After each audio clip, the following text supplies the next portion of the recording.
thlir tu te chi bai vek ole ei tuna kan hmu mek hi hmun pakhat mina zongin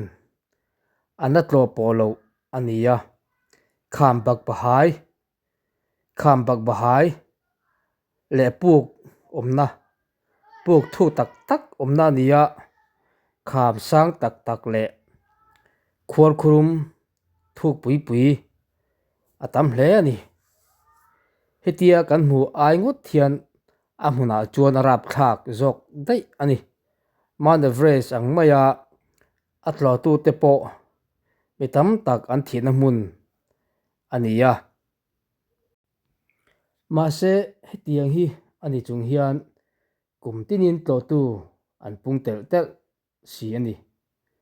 helaya hmun vatlaw to nungdama hole le tur hi chuan ring tu tha ni ai ma in mi van nei ni apoimo zawk helai hmun tlaw hi chu thi le damin kar tak meu meu ani arap thlak hle mai a hmun hi tlaw chak om tak si amai ro chu thi huam a tlaw ngai ania eng pawh huam a tlaw angai ani man ro tha nei le nei lo pawh ni chuang lo huai sen angai top mai kham kham chuk chho vela han in ham tang tur pawh hian hruizen tha tak te angaya tlanglon mi satlia mai pawh ni lovin training fel tak training tha tak nei to tan lo chuanin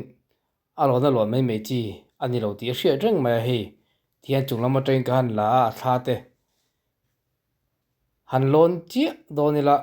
a tak taka chuan a ziom om lo khop mai heng te pawh puk hlawm tak tak puk zau tak tak puk thu tak tak ani hmela nakena leilung zirmi ten an la tlaw chiang nga chiang zawkin an la tlaw nga eng ti kumatan lo in tan nge helai hmun hi eng tial lo om nge ti te pawh an la chui chiang tura ngai la thawme tuna ri chuanin engma a chanchin hriat chian ala ni lova chumi kumatanga ron siam chu ni helai tlang pawng hi helai tlang bawk hi thil nung engma om si lowa engwange niang thing le hnim hring engma om lo le ngala puk le kham bak bahai vek ani mai le ngala tin a hmun hi a vat rui le ngala thlasik lai phei chuanin vurin a khuh deuh vek thin ani chu tiang chu nia nakena a tak taka zir chian ate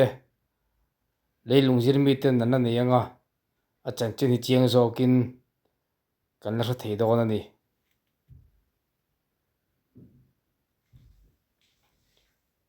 thlir tu te magin tih ve hle ka ringa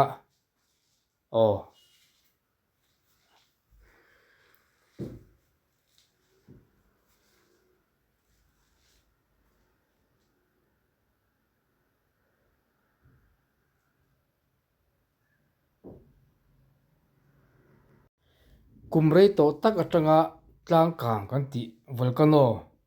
awanga lo om pawh ni mai thei